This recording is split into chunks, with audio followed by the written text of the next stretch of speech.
Naubos yung langis. Tumakas ko lang eh.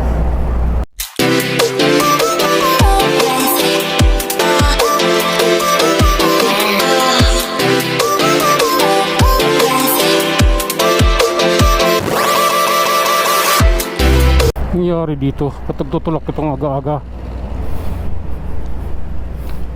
Boss, ano nangyari? Tanggal yung takip ng ano ko, drain. Nang drain? Drain ng langis. Naubos yung langis. Tumakas ko lang eh. Saan ka pa niyan? Binundo. Binundo ka pa?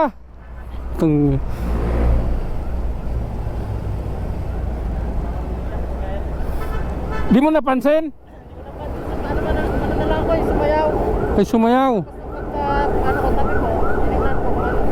Malabis yung langis. Pamaluwag yung tornilyo mo. Hatakin kita. Hatakin kita ha.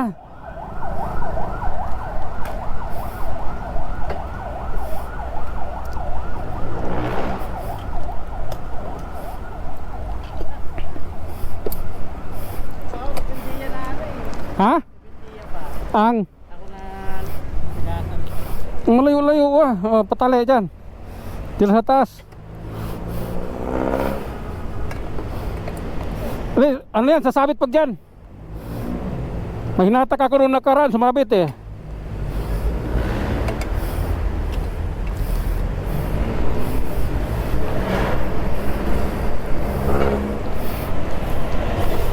Hindi maputol to. Ito, dito, di pwede. Sagad ba to? Tama mo sa ano, yung pinaka-ano nyan.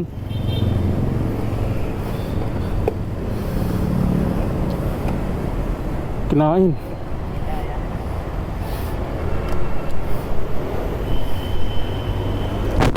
Layo pa nun pag binundo ka pa.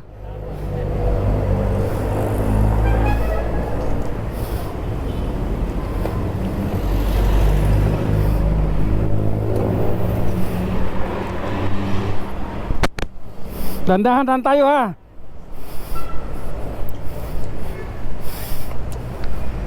Okay natin to, kawawa naman. Binundo pa to. Naubusan ng langis yung kanyang ano, motor. Tumagas yung langis. Ito tayo. Dahil binundo ang punta natin.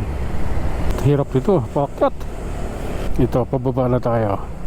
2,000 years later. Nandito na siya mga idol. Malapit na siya rito. Dito lang. Okay, tatabi ko lang.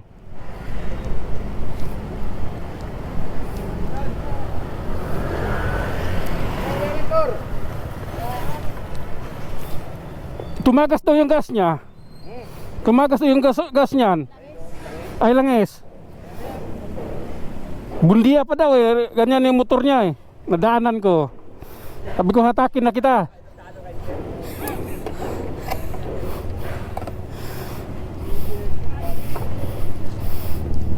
Kaya ako bumili nito, panghatak ko talaga to. Kasi dati-rate yung tinatadyakan kung ganon, eh masakit sa paa.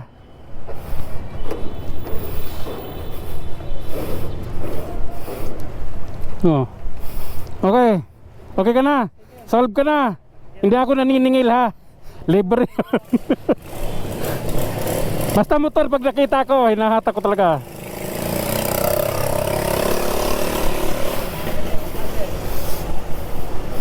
Gastusan niya yan dahil yung langis, yung tornilyo nun nawala, di ba?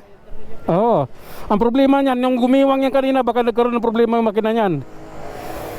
Di ba sabi mo gumiwang? O nung naubusan yung langis? Oo.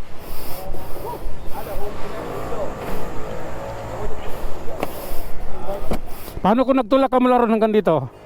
Maya pa ako dito. Sige, malabon pa ako eh. Oo.